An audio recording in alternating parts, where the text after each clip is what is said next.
Oğul çəkər anasının qəyyətin, oğul saxlar anasının hörmətin.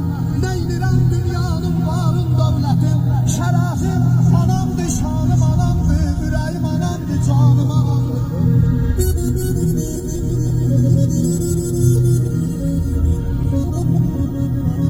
Vallah billah yorulmuşam özümdən,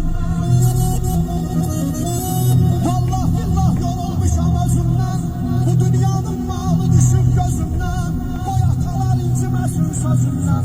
Şərəfim anamdır, şanım anamdır, ürəyim anamdır, canım anamdır.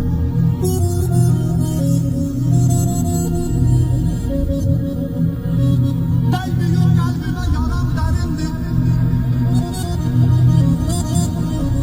dəymiyor qəlbimə yaram dərindir. Bu ismi dünyada mənə sərindir.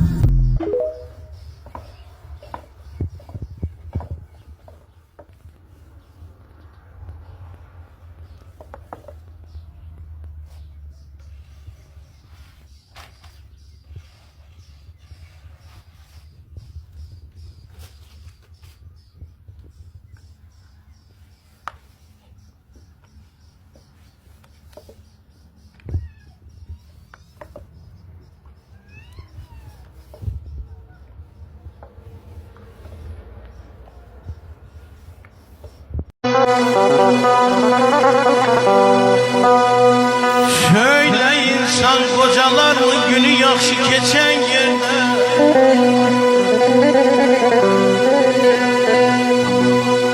Şöyle insan kocalar mı günü yaxşı geçen yerde?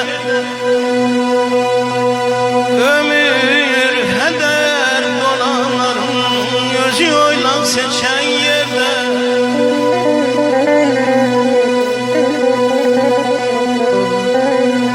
Ele düşmez eten devran, aman aman aman.